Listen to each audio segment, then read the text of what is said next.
आप सभी को मेरा नमस्कार, प्रणाम, आदाब, सत श्री अकाल। तो आप सब कैसे हैं सर? आज आप सब के लिए जो मैं बातें करने वाला हूं उसका नाम है फिजिक्स।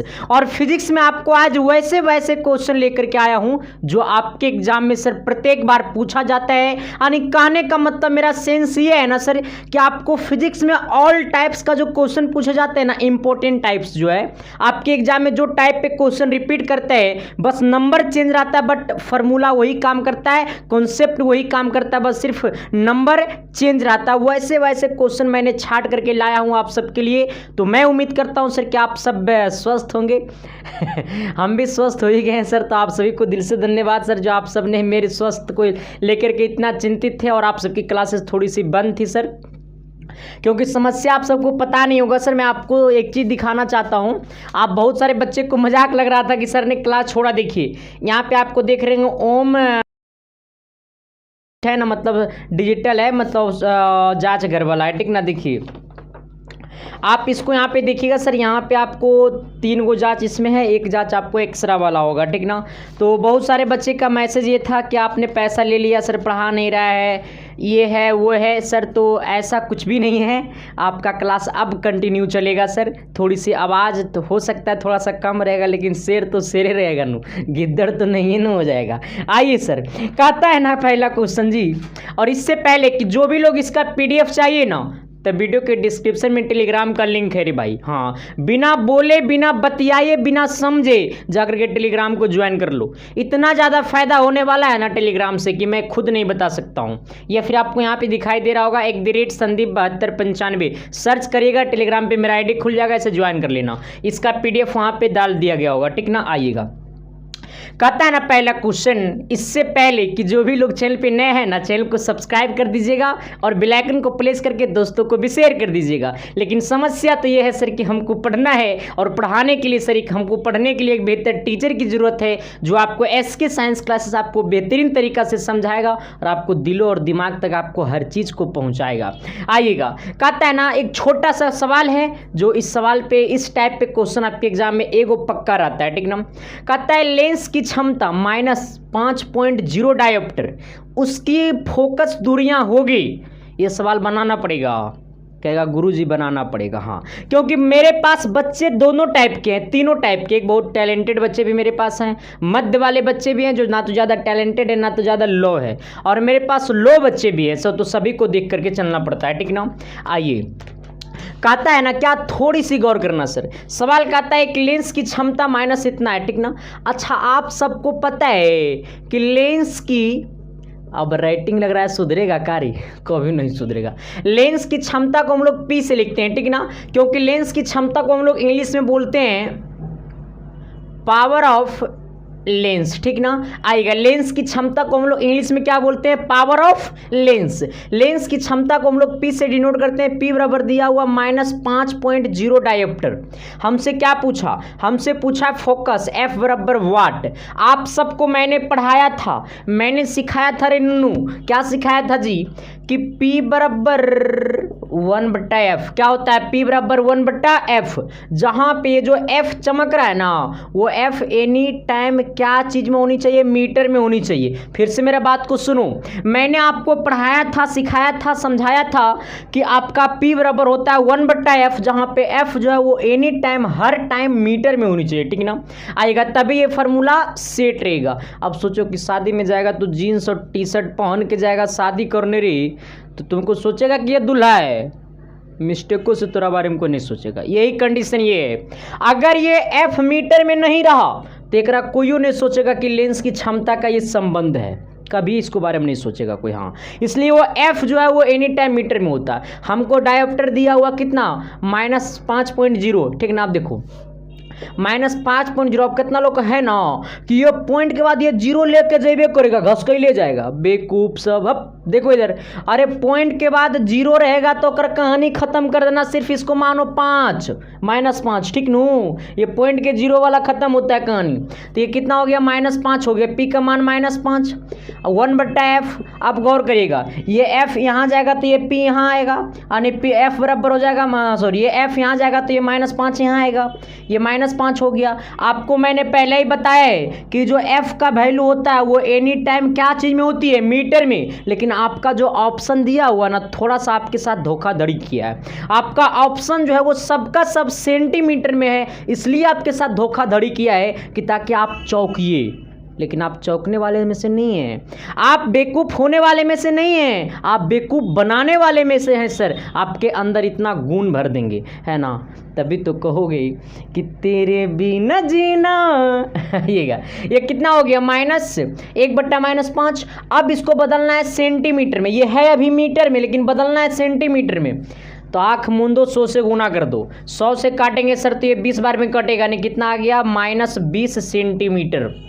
अब गौर कर लेना कितना आ गया, -20 सेंटीमीटर। कौन सा ऑप्शन है, तो ऑप्शन नंबर आपका ए है। यहां तक में किसी प्रकार की दिक्कत मैं पूछ रहा हूं सर, आप सभी को समझने में किसी प्रकार की दिक्कत? पहला कॉन्सेप्ट जानना है, P बराबर 1/f, जहां पे P जो है वो पावर ऑफ लेंस है, पावर ऑफ लेंस के तो लेंस की क्षमता है, तो P बराबर 1/f। ये जो f है वो एनी टाइम मीटर में होनी चाहिए। जिस प्रकार से शादी में दुल्हा एनी टाइम शेरवानी पहन के जाता है या कुछ यूनिक टाइप कपड़ा पहन के जाता है जिससे वो पता चले कि वो लड़का है, वो दुल्हा है, इसी प्रकार से ये सर P बराबर 1/f तभी संभव होगा जब ये P क्या चीज में रहेगा, मीटर में रहेगा, तभी संभव है, वरना ये संभव नहीं है। अब कंडीशन ये है कि P बराबर 1/f, लेकिन आपका ऑप्शन में दिया है सेंटीमीटर में, तो आपको थोड़ा सा आपको ऑल बॉल फुटबॉल होने के लिए दिया, लेकिन हम तो यूपी बिहार झारखंड वाले में से लोग हैं, हाँ बेवकूफ़ बनते नहीं हैं, सबको बना के डाल देंगे।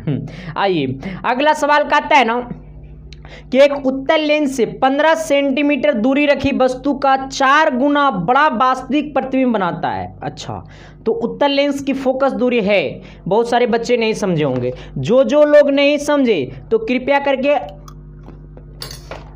आप सवाल पे गौर करिए। आपके सामने मैं सर सवाल को पेश कर दिया हूं।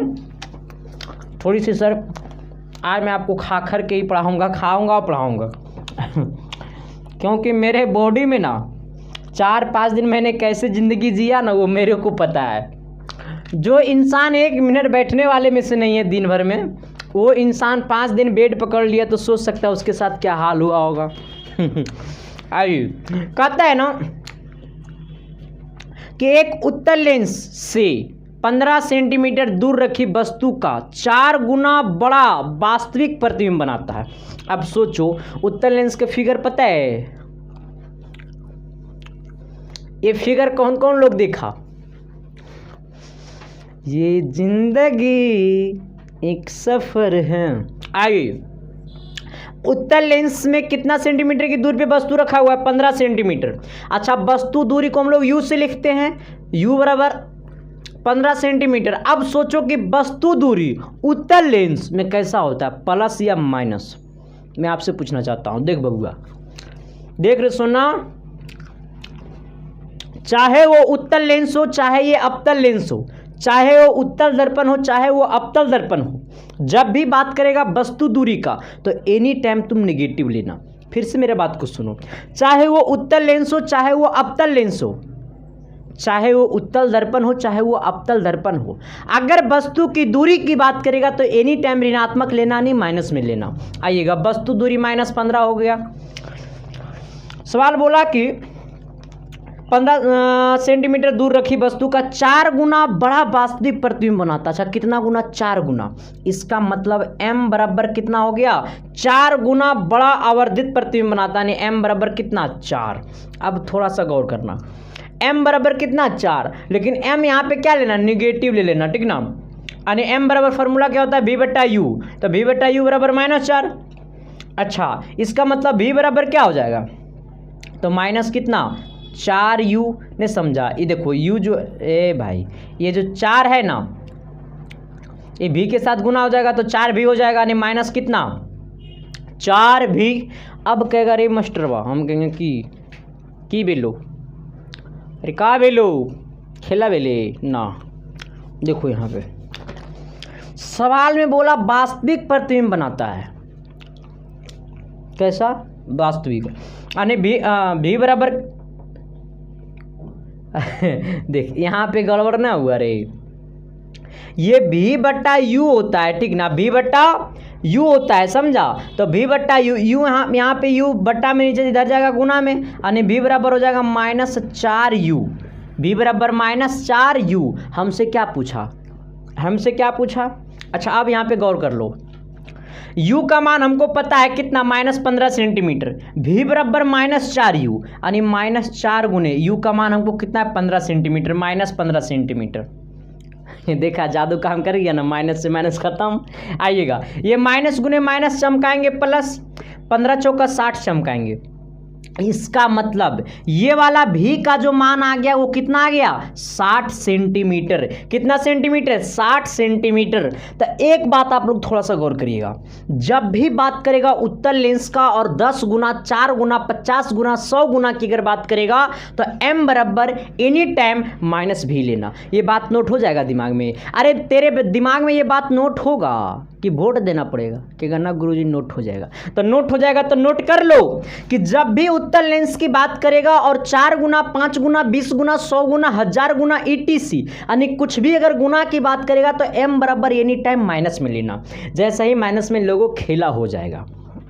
आइए v बराबर कितना हो गया, 60 सेंटीमीटर। अच्छा लेंस फार्मूला क्या होता है, बहुत सारे लोग हो न लोला सब जानता होगा। अच्छा लेंस फार्मूला चलो हम तो पागल है ही है। लेंस फार्मूला कहेगा गुरुजी आधा इंग्लिश आधा हिंदी, चल नू 1/f बराबर 1/v माइनस 1/u।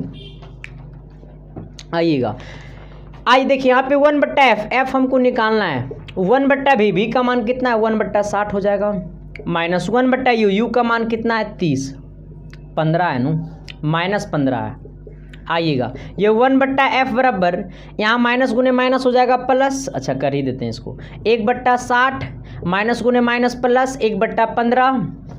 थोड़ा सा गौर करिएगा, यहाँ पे 1/f बराबर ये दोनों में एलसीएम कर लो कितना 60, तो हो जाएगा एक बार में प्लस कितना 15 चौका 60 4 बार में, 15 चौका 60 4 बार में, यानी 1/f बराबर हो जाएगा कितना 5/60। ये हो जाएगा 12×5 = 60, ये हो जाएगा 12×5 = 60, यानी हो जाएगा 1/f बराबर 1/12। ऊपर वाला बराबर तो नीचे वाला बराबर, खाली हाथ नहीं जाना है घारा, क्योंकि अब मुलाकात हो गया तेरे यार के संदीप कुमार से, ठीक ना। तो संदीप कुमार खाली पैर कभी वापस घर जाने नहीं देगा सर, ठीक ना। फिर से एक बार मेरी बातों को गौर करिएगा, 1/f बराबर 1/v माइनस 1/u। अब 12 आंसर देगा, वो कहेगा मम्मी पप्पा आंसर आ गया 12, कितना आ गया 12। आइए सर अगला सवाल क्या कहता है, थोड़ी सी गौर करना। कहता है मानव नेत्र के रेटिना पर बना वस्तु का प्रतिबिंब होता है। अच्छा अब एक चीज़ गौर कर लेना रे, देखो यहाँ पे पहले एक चीज़ गौर करो, तू सब गौर करो। इसका तो बहुत सारा लोग सब जवाब दे दिया होगा, इसका जवाब 3 नंबर का बहुत सारे बंदा लोग जवाब दे दिया होगा, और जो लगने दिया होगा वो 10th में चोरी करके पास किया होगा। सही बोल रहा हूँ कि गलत, ये बात पर कितने लोग मेरे सहमत देगा देखो सबसे पहले तो इस बात को गौर करो सर कि मानव नेत्र की बात करेगा ना तो आपके दिमाग में आना चाहिए उत्तल लेंस, ठीक ना। कौन सी लेंस, उत्तल लेंस, क्योंकि मानव नेत्र जो व्यवहार करता है सर वो उत्तल लेंस की तरह व्यवहार करता है, ठीक ना। अब मेरे बातों को गौर कर लेना कि जब बात आएगा मानव नेत्र का, और जब बात आएगा मानव नेत्र का और जब पढ़ लिए संदीप कुमार से, तब हमको पता है कि उत्तल लेंस में वस्तु का कैसा प्रतिबिंब बनाता है। उत्तल लेंस में वस्तु का वास्तविक एवं उल्टा प्रतिबिंब बनाता है, ठीक ना। आप सबको पता है ना कि उत्तल लेंस में वस्तु का वास्तविक एवं उल्टा प्रतिबिंब बनाता है। बस एक ही जगह वास्तविक प्रतिबिंब नहीं बनाता है, लेकिन 5 जगह सिर्फ और सिर्फ वास्तविक प्रतिबिंब बनाता है। एक जगह ऐसा है जो वास्तविक प्रतिबिंब नहीं बनाता है। तो एगो अच्छा आप सोचो चला कि अब हमारे सोचो कि सब आप ही के आप ही के विचारधारा पे नहीं ना चलेगा, कुछ लोग विपक्षी हो रहता है। तो 1% को छोड़ के चलो, लाइफ में अगर आगे बढ़ना है तो 1% को छोड़ दो। तो उत्तल लेंस में होता है वास्तविक और उल्टा प्रतिबिंब बनता है, ठीक ना। अब पूछा है कि रेटिना में कैसा प्रतिबिंब बनता है। हमसे पूछा रेटिना पे कैसा प्रतिबिंब बनता है ना, पूछा रेटिना पर बना वस्तु का प्रतिबिंब होता है। अब तुम सोचो ये जो रेटिना है वो किसी भी वस्तु का जो प्रतिबिंब बनाता है वो मानव नेत्र में वो रेटिना पे ही बनाता है, ठीक ना। मानव नेत्र में किसी भी वस्तु का जो प्रतिबिंब बनता है वो रेटिना पे ही बनता है। फिर से मेरी बातों को सुनिएगा, मानव नेत्र में किसी भी वस्तु का जो प्रतिबिंब बनता है वो रेटिना पे ही बनता है। हमसे ये पूछ दिया कि रेटिना पे कैसा प्रतिबिंब बनता है। अब सोचना कि रेटिना का बार में भी हम आपको क्या बताएं कि मानव नेत्र में यानी मानव के आंख में जो प्रतिबिंब बनता है वो रेटिना पे बनता है। अब तुम सोचना कि मानव नेत्र के अंदर में न आता है रेटिना कि बाहर में आता है रेटिना, तो कहेगा अंदर में आता है रेटिना। अब फिर से सुनो कि मानव नेत्र के अंदर में आता है रेटिना। आपको मैंने बताया हूं कि जो मानव नेत्र है वो उत्तल लेंस से बना है। मानव नेत्र किसके तरह व्यवहार करता है? उत्तल लेंस की तरह व्यवहार करता है। और मानव नेत्र के अंदर में है रेटिना, तो रेटिना भी किसके तरह काम करेगा? उत्तल लेंस की तरह। उत्तल लेंस का क्राइटेरिया क्या है? वास्तविक और उल्टा। तो इसका भी आंसर होगा वास्तविक और उल्टा। मैंने आपको बातों में कितना चीज पढ़ा दिया। शेयर लाइक सब्सक्राइब बनता है। आइए सर एक चीज और थोड़ी सी अपनी धंधा की तरह बात करता हूं जो कि आपको सिलेक्शन देगा। सर मैं आप सबके लिए मैंने अपने हाथों से 900 सिलेक्टेड गेस क्वेश्चन लिखा हूं सर, जहां पे 300 फिजिक्स है, 300 केमिस्ट्री है, 300 मैथ है। ये 900 गेस क्वेश्चन से आपके एग्जाम में लगभग 40% सवाल मेरे 900 सिलेक्टेड क्वेश्चन के अंदर ही आएगा। कहेगा तू मास्टर है कि तू भगवान है, तुम जो समझ लो तो भगवान भी है और न समझो तो मास्टर भी नहीं। हाँ, तो मैं आपको वादा करता हूं सर, इसका प्राइस पहले था 100 रुपया, अब उसको हटा करके मैंने कर दिया 60 रुपया। ये 900 सिलेक्टेड क्वेश्चन लेने के एक बड़ा जिम्मेवारी ये है सर कि मैंने भी कुछ इसे सोच समझ के लिखा और लगभग इसको हमने अपने हाथों से लगभग 2000 गेस क्वेश्चन ही मैंने अपने हाथों से बेचा। अब वो बच्चा लोग कितने को दिया होगा पता नहीं है, मतलब ये समझ लो कि लोग सबने पढ़ रहा है मेरा सिलेक्टेड क्वेश्चन और सबका आशीर्वाद भी मिल रहा है कि सर इसमें बहुत गजब सवाल है और साथ ही सॉल्यूशन भी उसी में है, ठीक ना। तो आपको किसी प्रकार की दिक्कत नहीं है। अगर नहीं खरीदे तो यहाँ पर आपको 2 नंबर दिखाई दे रहा होगा। ये 2 नंबर में से किसी भी नंबर पर आपको ऑनलाइन पेमेंट करना है, चाहे गूगल पे, चाहे पेफोन, चाहे पेटीएम। पेमेंट करके उस पर जैसे ही इस नंबर पर पेमेंट करिएगा उसका स्क्रीनशॉट ले लीजिएगा और वो स्क्रीनशॉट 2 व्हाट्सएप में से किसी भी व्हाट्सएप नंबर पर सेंड कर दीजिएगा और मैसेज में लिख दीजिएगा सर कि मुझे 900 गेस क्वेश्चन चाहिए पॉलिटेक्निक का। आपके पास मिनट भर में व्हाट्सएप पे पीडीएफ फाइल सेंड कर देंगे। वो पीडीएफ आप कहीं भी निकलवा भी सकते हैं, अन्यथा मोबाइल में भी पढ़ सकते हैं, कोई दिक्कत नहीं होगी। आइएगा, अब मेरा धंधा की बात हो गया। आइए सर अगला कहता है ना, देखो क्या कहता है, देखो सवाल देखो क्या कहता है। सवाल कहता है ना, बड़ा भयानक सवाल है। एबोनाइट की छड़ को महीन कोमल रोए से रगड़ा जाता है तो 10 पे पावर 19 इलेक्ट्रॉन एबोनाइट छड़ पर चले जाते हैं, तो एबोनाइट छड़ पर आवेश होगा। नहीं सवाल समझा तुम लोग, हमको पता है सवाल नहीं समझा और सवाल इतना आसानी से समझ भी कैसे लेगा क्योंकि ये सवाल पूछा हुआ है। आइए मैं समझाता हूँ, आप लोग थोड़ा सा ट्राई कीजिए, बस बाकी चीज़ मैं देख लूँगा सर। आप लोग थोड़ा सा ट्राई कीजिए, ठीक है। फैन को 1 नंबर पे चलते रहने दीजिएगा। आइए सर, कहता है ना कि तेरे प्यार में हमने अपने आप को भुला दिया, कि तेरे प्यार में हमने अपने आप को भुला दिया, हमने अपने आप को भुला दिया। आइए, कहता है एबोनाइट की छड़ को महीन कोमल रोए से रगड़ा जाता है तो 10 पे पावर 19 इलेक्ट्रॉन एबोनाइट छड़ पर चले जाते हैं। गौर कर लेना, इसको कैसे समझाऊं तो आप समझिएगा। हाँ, कभी शादी के बाद लड़का में परिवर्तन देखा? कहेगा मास्टर एकदम सोचे वाला बात की, हम तो बहुत परिवर्तन देखे, सभी में परिवर्तन होता है लेकिन हम में नहीं होगा। शादी के बाद पता चलेगा। अब देखो परिवर्तन क्या देखा होगा कि सरवा का वो शादी होगा तो घर से निकलेगा नहीं, पहला परिवर्तन तो सबको वही जनाता है। अरे बेवकूफ़, अब ये वो से 2 हो गया तो घरे से निकलने के लिए शादी किया है वो, उसको परिवर्तन मत कहना। मतलब उसमें परिवर्तन मतलब उसको बिहेवियर गलत बिहेवियर तरीका से मत देखना, उसको समझो कि वो अपने लाइफ में खुश है, ठीक ना। अब तुम सोच लेना कि अगला मोहतरमा को आने से उसके लाइफ में चेंज हुआ। क्या चेंज हुआ कि जो बंदा दिन भर घर में नहीं रहता था अब वो बंदा दिन भर घर में घुसल रह गया। अब यही काम यहाँ पे है। हमने गया, देखो ये 2 मार्कर है, हमने गया, ये वाला मार्कर बहुत सॉफ्ट है, ये नया नया है, इसमें ज़्यादा पैसा लगा, इसमें कम लगा। सरवा लेकिन बड़ा पतला चलता है, लिख भी नहीं करते हैं अभी उससे। अब देखो क्या है ना कि ये मार्कर से मैंने इस मार्कर को ठेलने के लिए गया, ये मार्कर से इस मार्कर को ठेलने के लिए गया, लेकिन भाग ऐसा है कि मार्कर से जब हम ठेलने के लिए गए तो खुद हम ही ठेला गए, कितना, आधा दूर तक। इसी प्रकार से ये बोला कि जब वो छड़ को कोमल रोए से जब रगड़ता है ना तो 10 पे पावर 19 इलेक्ट्रॉन दे देता है।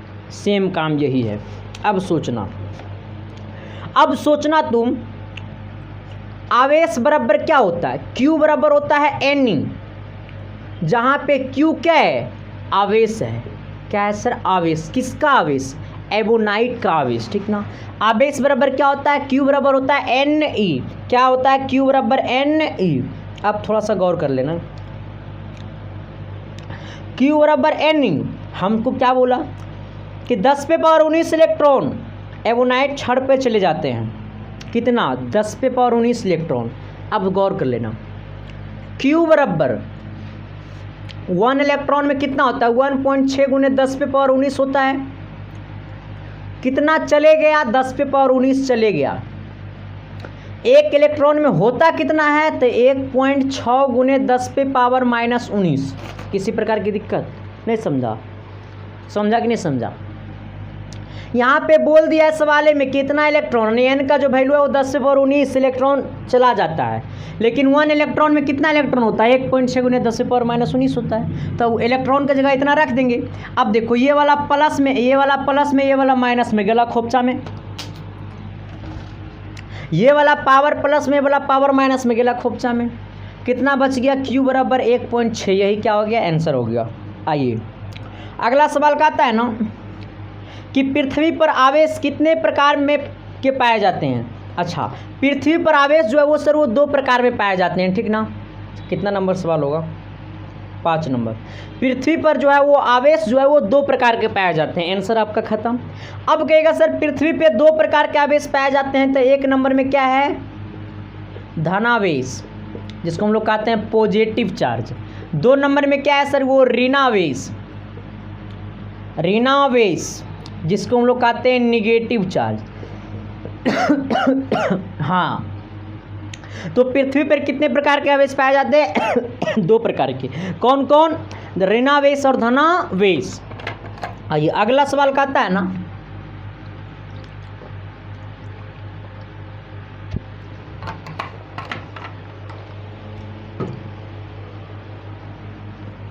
आइए आप देखिएगा अगला कहता है ना एक चालक पर 11.2 गुने 10 पे पावर 19 कूलम का धनावेश, इस चालक पर सामान्य अवस्था से इलेक्ट्रॉन कम है। अच्छा, ओ देखो सवाल क्या बोला सवाल बोला ना, क्या हो गया रे, इसमें कुछ मिला दिया था कि ना।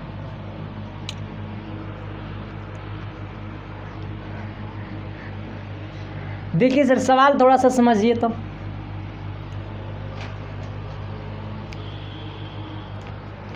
कहता है ना एक चालक पर 11.2 गुने 10 से पावर 19, ठीक ना। अच्छा कितना है, एक चालक पे कितना कूलम आवेश है। अच्छा, एक चालक पे कितना कूलम आवेश है, 11.2 गुने 10 पे पावर 19 कूलम आवेश है, ठीक ना। अब सोचना, एक चालक पे 11.2 गुने 10 पे पावर -19 कूलम आवेश है। कहता है इस चालक पर समान अवस्था से इलेक्ट्रॉन कम है। अच्छा, इलेक्ट्रॉन कम है तो कितना कम है, अब कह रहा उस चालक पे जो जितना इलेक्ट्रॉन होना चाहिए उससे कम इलेक्ट्रॉन है, तो आखिर में कितना कम है। जैसे मैं बोल रहा हूँ कि हमने 1 लाख रुपया ले जा रहा हूँ किसी को देने के लिए, लेकिन जितना देना है उससे मेरे पास 10,000 कम पैसा है। इसका मतलब हम 1 लाख देने जा रहे हैं, उसका 1,10,000 देना होगा, है ना। तो 10,000 भी हमको कम पड़ रहा है, उसको 1 लाख देना है, हम 1,10,000 देना, हम 1 लाख ले जा रहे हैं, तो कितना कम ले जा रहे हैं, 10,000 कम ले जा रहे हैं। इसी प्रकार से वो समानता से कम इलेक्ट्रॉन उसके पास है, तो कितना कम है। आपको फार्मूला पढ़ाए हैं कि Q बराबर होता है Ne। क्यू का वैल्यू कितना है, ये वाला दिया हुआ है 11.2 गुने 10 पे पावर माइनस 19। एन पता नहीं है, इलेक्ट्रॉन 1 इलेक्ट्रॉन में कितना होता है 1.6 गुने 10 पे पावर माइनस 19।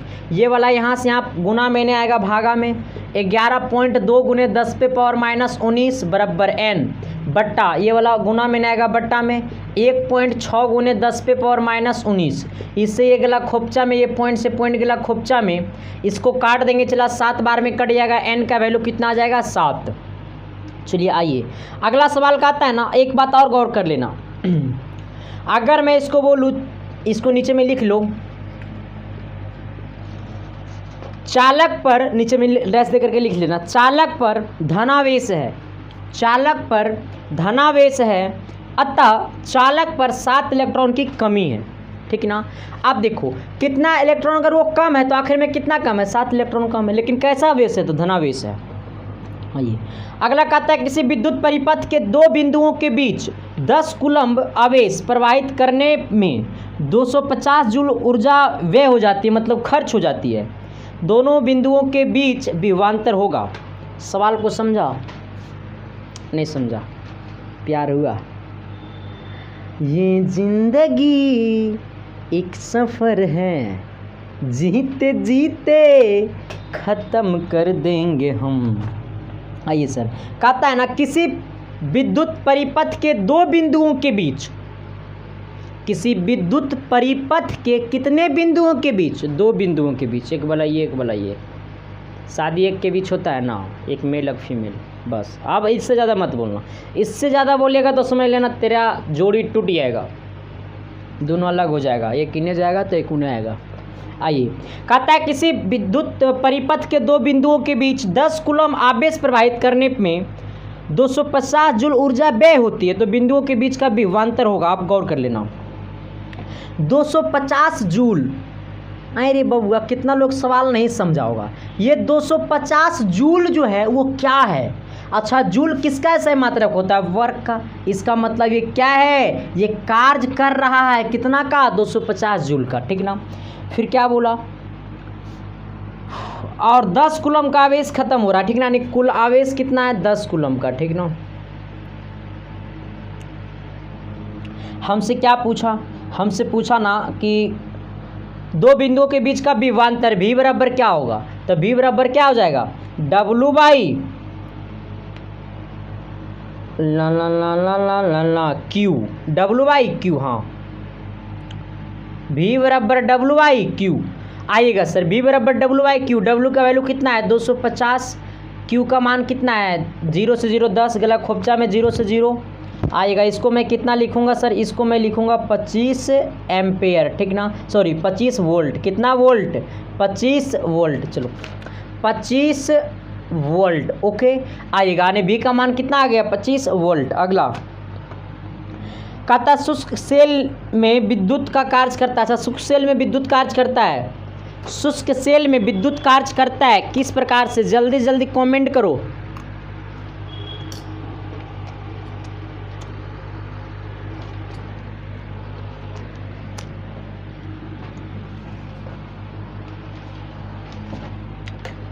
कमेंट करो सर।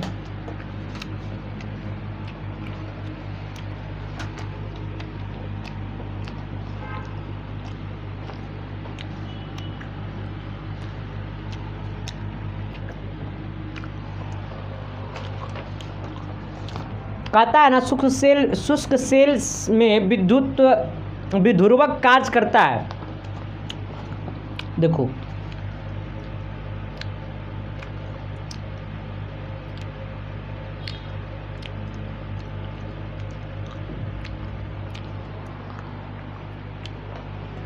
देखो ये वाला जो है ना, ये वाला ग्रेफाइट है, क्या है सर,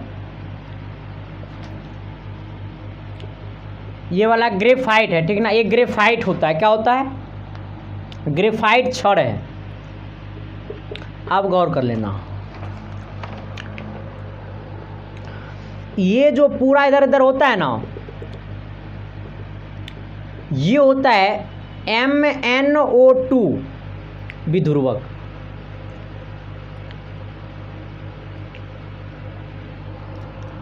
अब गौर करो कि ये ग्रेफाइट जो छड़ है इसके अगल बगल जो दोनों तरफ होता है वो क्या होता है, MnO2 विध्रुवक, जो हाइड्रोजन को क्या करता है, निष्कासित करता है। क्या करता है, हाइड्रोजन गैस निष्कासित करता है, ठीक ना। फिर से गौर कर लेना, ये शुष्क सेल है, यहाँ पे ग्रेफाइट छड़ है। अब इसके जो अगल बगल ये वाला है ना वो MnO2 विध्रुवक होता है, जो हाइड्रोजन गैस को क्या करता है, निष्कासित करता है, ठीक ना, निष्कासित करता है। अब गौर कर लेना, जब यह हाइड्रोजन गैस को निष्कासित करेगा तो MnO2 के द्वारा, विध्रुवक क्या है यहाँ पे, ये किसके माध्यम से हाइड्रोजन गैस निष्कासित हो रहा है, MnO2 विध्रुवक के कारण। MnO2 का पूरा नाम क्या होता है, MnO2 का पूरा नाम होता है मैग्नीज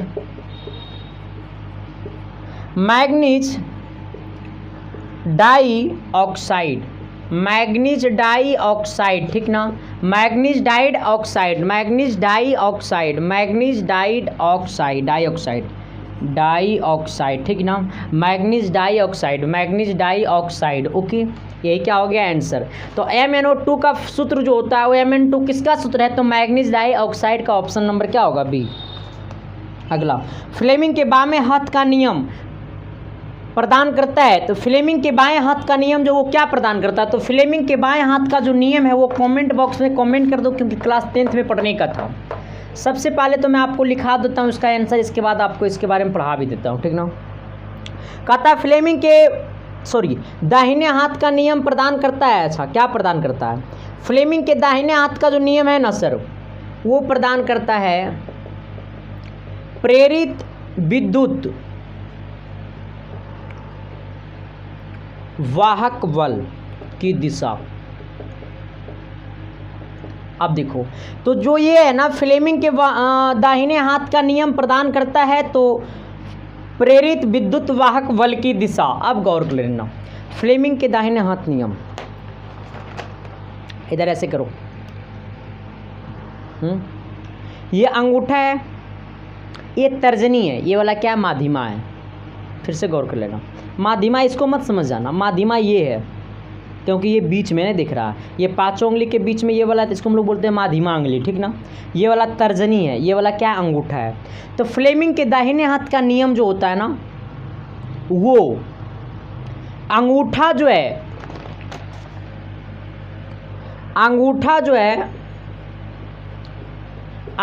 जो है वो बल की दिशा को बताता है, ठीक ना, चालक की गति की दिशा को बताता है, चालक की गति को बताता है। ओके,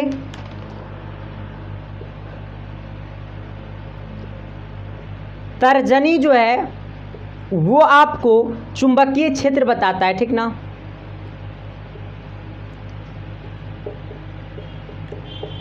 आइएगा, माध्यमा जो है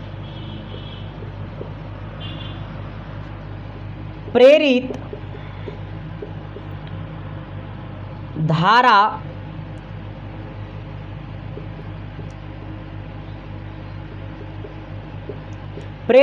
धारा की दिशा को बताता है, ठीक ना। तो फिर से गौर कर लेना, आप लोग थोड़ा सा कमेंट बॉक्स में कमेंट कर देना कि मैं क्या बताया हूँ। अंगूठा जो है वो चालक की गति की दिशा को, तर्जनी जो है चुंबकीय क्षेत्र की दिशा को, माध्यमा जो है प्रेरित धारा की दिशा को, ठीक ना। लोगों भाई ऐसा मत सोचना कि हम रोज़ खा के पढ़ाएंगे, नहीं, सिर्फ आज 2-4 दिन से अभी तबीयत थोड़ा सा ठीक नहीं है, तो जितना एनर्जी दे रहे हैं ना आप सबको उतना एनर्जी लेना पड़ेगा ना। क्योंकि सर देखो, मेरा तबीयत ख़राब होने का एक ही रीज़न है, कौन सा दिन होगा जो हम 2 समोसा 2 लिट्टी नहीं खाते थे। दूसरी बात यह है, 1 गिलास जूस पीते थे सिर्फ बनाना, मतलब एक दिन में 1 ही गिलास पीते थे। तीसरी बात यह है कि मेरा खाना मेस से आता है, खाना सही मिलता नहीं है, घर के जैसा तो नहीं है मिलेगा। चौथी बात यह है कि हम फूड वगैरह खाते नहीं हैं, और उकचा फोकचा ओमोज मोमोज ईजा पिज़्ज़ा अर्गर बर्गर एगी मैगी आस्ता पास्ता इतना ज़्यादा खाते हैं ना कि बता नहीं सकते हो।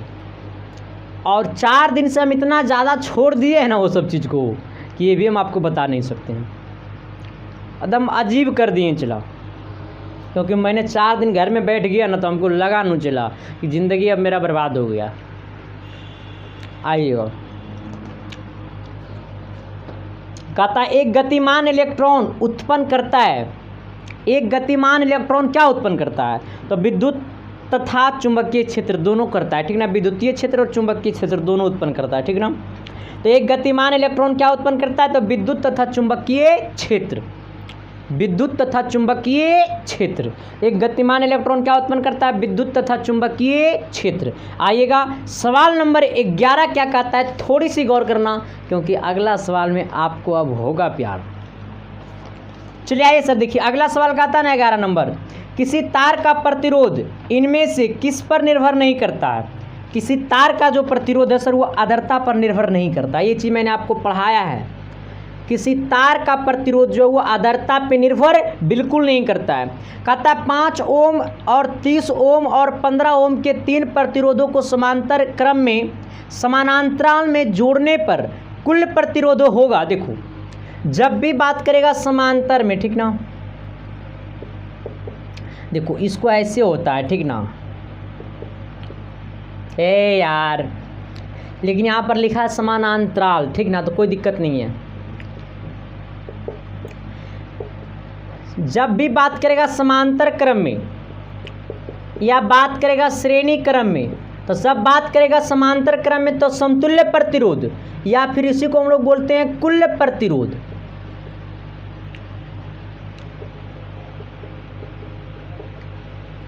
समतुल्य प्रतिरोध या कुल प्रतिरोध बराबर होता है 1/R बराबर होता है 1/R1 plus 1/R2 plus 1/R3 plus dot dot dot dot. अगर श्रेणी क्रम में है, अगर पूछ दिया कुल प्रतिरोध या समतुल्य प्रतिरोध,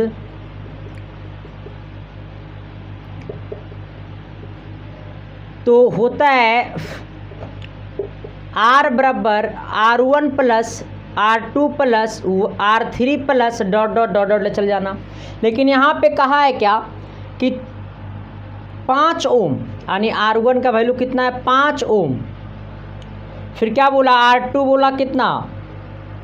30 ओम। फिर R3 कितना बोला? 15 ओम के 3 प्रतिरोध को समांतराल क्रम में जोड़ा गया, मतलब समांतर क्रम में जोड़ा गया। तो समांतर क्रम में जोड़ा गया तो फार्मूला क्या होता है? 1/R बराबर 1/R1। तो 1/R1 की जगह कितना लेंगे? 5 लेंगे, प्लस 1/R2 की जगह कितना लेंगे? 30 लेंगे, प्लस 1/R3 की जगह कितना लेंगे? 15 लेंगे। एलसीएम कर लो। एलसीएम कितना होगा? 15 दूनी 30, 6 पच्चे 30, यानी कि लो 30 एलसीएम हो गया। 6 पच्चे 30, 1 15 दूनी 30, यानी 1/R बराबर कितना हो गया? 6 1 7 7 और 2 कितना? 9 9 बट्टा कितना? अरे रे रे रे बेकूफ रे, 15 दूनी 30, 6 पच्चे 30।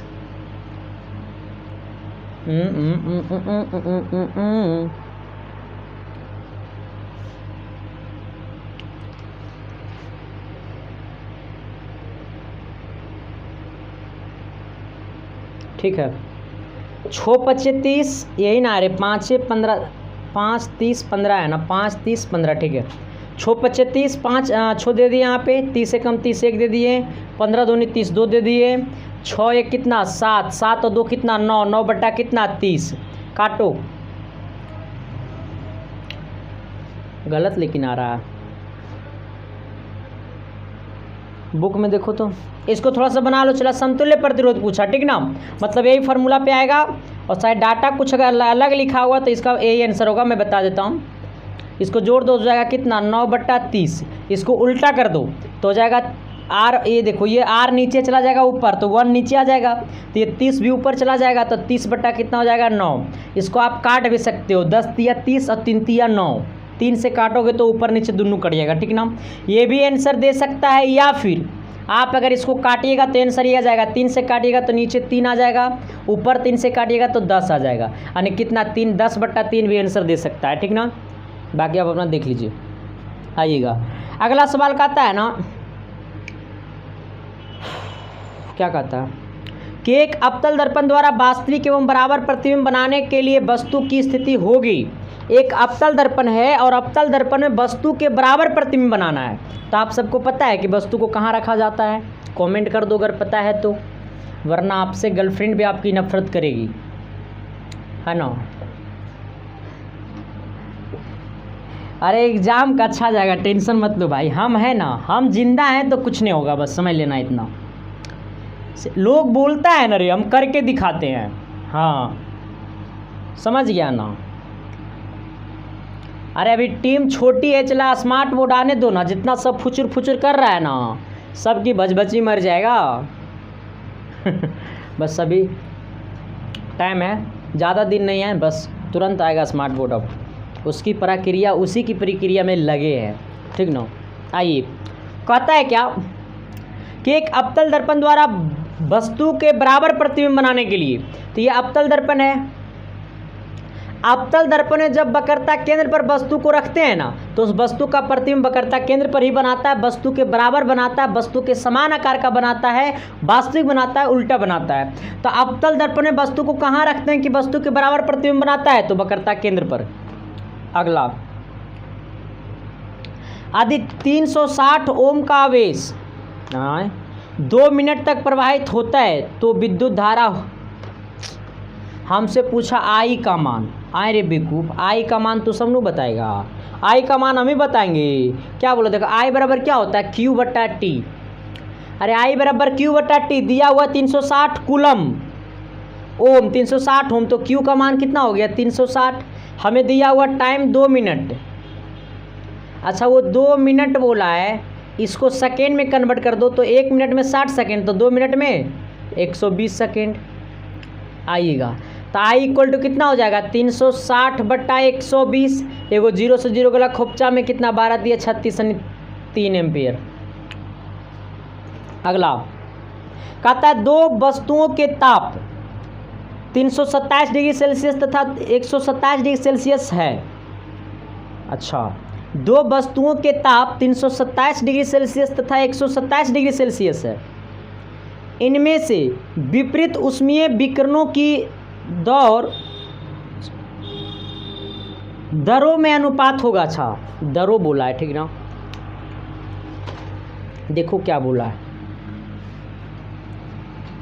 अगर मैं बोलूँ ना तो ये सवाल आपसे बनना चाहिए, अगर मैं बोलूँ तो ये सवाल आपसे नहीं भी बनना चाहिए। ये आपके साथ दोनों काम होगा। कहिएगा सर आप ऐसा क्यों बोल रहे हैं, सवाल में कुछ नया लॉजिक है। ये सवाल आपको 2014 में पूछा था। 2014 का सेट देख लेना, ये सवाल 2014 में पूछा है, 2014 या 2015 वाला में, यही दो में से कोई में है बस। कहता है दो वस्तुओं के ताप, अच्छा गौर कर लेना, पहला वस्तु का ताप को हम लोग टेम्परेचर बोलते हैं इंग्लिश में, तो पहला वस्तु के ताप को T1 कहेंगे, दूसरा वस्तु के ताप को T2 कहेंगे। T1 का वैल्यू कितना दिया हुआ है, ताप दिया हुआ उष्मा, तो इसको टेम्परेचर में बदल दो।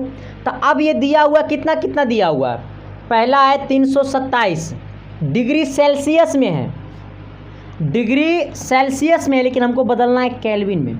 तो डिग्री सेल्सियस को हटा करके 227 इतना ना होता रहे, 273 से अगर हम जोड़ देंगे तो किस में बदल जाएगा, केल्विन में बदल जाएगा, ठीक ना। इसमें भी कितना था 127 था, 127 में 273 जोड़ देगो तो डिग्री सेल्सियस खत्म हो जाएगा, ठीक ना। आइएगा ये कितना हो जाएगा सर, इसको जोड़ेगा तो 600 हो जाएगा, इसको जोड़ेगा तो 400 हो जाएगा। नहीं समझा मेरे बात को, डिग्री सेल्सियस को हटाने के लिए 273 से गुना कर देगा, केल्विन में बदल जाएगा। डिग्री सेल्सियस को हटाने के लिए 273 से जोड़ देगा 273 को, तो केल्विन में बदल जाएगा। 200 डिग्री सेल्सियस को हटाने के लिए केल्विन में बदलने के लिए 273 से जोड़ना पड़ता है, ठीक ना। आइएगा हमसे क्या पूछा, विकिरणों की दरों का अनुपात, यानी इसका मतलब होता है E directly proportional to T पे power 4। E directly proportional to T पे पावर 4, यानी कहने का मतलब E1 बट्टा E2 बराबर है T1 बट्टा T2 का होल पावर 4। आएगा T1 बट्टा T2 का वैल्यू कितना है, यानी 600 बट्टा 400 पे पावर 4। इसको 2 0 से 2 0 खोपचा में ये 2 बार में कटेगा, ये 3 बार में कटेगा, नहीं आ जाएगा 3/2 पे पावर 4। 3 को 4 बार गुना करेगा 81 आएगा, इसका वैल्यू कितना आएगा 16 आएगा। 4 2 पे 4 का वैल्यू 16 ही होगा। हाँ, यानी आंसर कितना आ गया E1 अनुपात E2 बराबर 81 अनुपात कितना 16। E1 अनुपात E2 बराबर 81 अनुपात कितना 16। यही क्या है मेरा राइट जवाब। समझ में आया सभी को कि नहीं आया? मैं पूछ रहा हूँ आया कि नहीं आया? अगर आया तो एक बार ताली बजा करके शेयर कर दो, एक बार कमेंट बॉक्स में जय इंडिया लिख करके कमेंट कर दो। सर कहता है ना कि 60 डिग्री पर झुके रखे 2 समतल दर्पणों के मध्य रखी एक वस्तु के कितने प्रतिबिंब बनेंगे। देखो कह रहा है समतल दर्पण में कितना डिग्री के झुके हैं कोण, तो थीटा बराबर 60 डिग्री के कोण पर झुके हैं। तो इसमें पूछा कुल कितने प्रतिबिंब बनेंगे, ये ना पूछा। हाँ पूछा 60 डिग्री सेल्सियस 60 डिग्री सेल्सियस पर झुके 60 डिग्री पर झुके 2 समतल दर्पणों के मध्य रखी एक वस्तु के कितने प्रतिबिंब बनेंगे। अगर पूछेगा प्रतिबिंबों की संख्या तो संदीप कुमार को याद कर लेना, प्रतिबिंबों की संख्या को हम लोग n लिखते हैं, ठीक ना। n बराबर होता है 360 डिग्री बटा थीटा माइनस 1। क्या होता है 1, क्या होता है 1, क्या होता है 1 आइएगा 360। n का वैल्यू कितना है 60, एगो 0 से 0 खोपचा में 6 से 36 -1 है, यानी 6 - 1 है, आंसर कितना 5। अगला कहता है एक प्रकाश की किरण वायु से जब द्रव में जाती है, एक प्रकाश की किरण जब वायु से द्रव में जाती है तो 15 डिग्री के कोण पर विचलित हो जाती है। यदि आपतन कोण इतना हो तो अपवर्तन होगा, अपवर्तनांक होगा। कमेंट करो सर।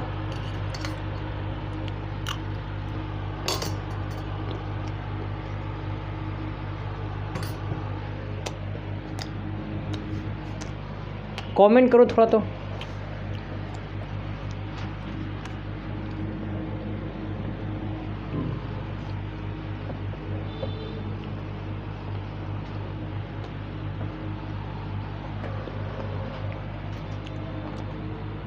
बोला है ना कि एक प्रकाश की किरण वायु से जब द्रव में जाती है तो 15 डिग्री के कोण पर विचलित हो जाती है। यदि आपतन कोण इतना है, आपतन कोण को आई से लिखते हैं, आई बराबर 60 डिग्री है, तो हमसे पूछा 60 डिग्री 15 डिग्री के कोण पर विचलित हो जाती है, इसलिए परावर्तन कोण क्या हो जाएगा आर का मान 60 डिग्री माइनस 15 डिग्री बराबर 45 डिग्री। फिर से सुन लेना, कोण आई और कोण आर। देखो बोला आपतन कोण कितना है 60 डिग्री, मैंने लिख दिया। बोला 15 डिग्री के कोण पर विचलित हो जाती है, इसका मतलब परावर्तन कोण कितना, तो आपतन कोण माइनस आपतन कोण माइनस विचलित कोण कर देना। तो आपतन कोण 60 है, विचलित कितना पे हुआ 15, नहीं कितना हो गया 45। हमसे पूछा अपवर्तनांक, हमसे पूछा अपवर्तनांक यानी ANG। देखो क्या बोला अपवर्तनांक, तो द्रव का अपवर्तनांक होगा यानी AN, द्रव मतलब वाटर है ना, ANG, तो क्या हो जाएगा sine i by sine r. अरे अपवर्तनांक इक्वल टू नहीं होता है reflective index sine i by sine r. Class 10th में नहीं पढ़ा था, क्या कर रहा था बोलो। साइन आई का मान कितना है 60 डिग्री, साइन आर का मान कितना है 45 डिग्री। साइन आई साइन 60 का मान कितना होता है √3/2, साइन 45 का मान कितना है 1/√2।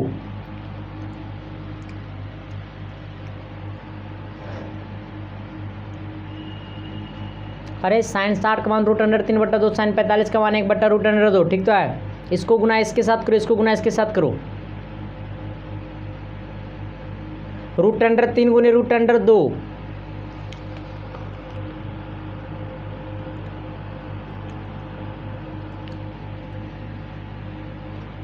बट्टा 1 गुने 2 यानी 2, यानी कितना हो गया √6 और बट्टा 2। इसको लिखो तो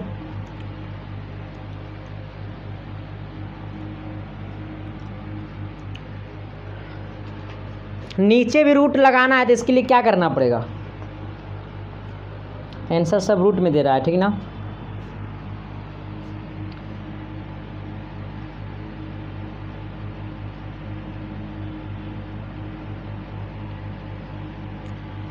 साइन 45 का मान 1/√2, साइन 60 का मान √3/2। इसको गुना इसके साथ, इसको गुना इसके साथ, √3 गुने √2। बिल्कुल यहाँ तक सही है। अच्छा ऐसे किया, देखो देखो देखो देखो रे, यहाँ से देखो, ये √3 है, ये √2 है। अच्छा ये 2 को हम लोग क्या लिख सकते हैं, √2 गुने √2। अरे √2 गुने √2 बराबर कितना, 2। तो ये 2 को लिख सकते हैं √2 गुने √2। तो ये 2 को लिखे √2 गुने √2, एगो √2 से एगो √2 गला खोपचा में बच गया यहाँ पे √3/√2। इसको लिख सकते हैं √3/2 इस प्रकार से। कहानी खत्म है, एक बार होल लगा देना रूट। अगला, 1 किलोवाट घंटा से कितने कैलोरी ऊष्मा उत्पन्न हो सकती है। 1 किलोवाट घंटा से कितने कैलोरी ऊष्मा उत्पन्न हो सकती है, कमेंट करो। अरे कमेंट करो, जल्दी से जल्दी करो ना रे भाई, तभी तो प्यार होगा, तभी तो कहोगे।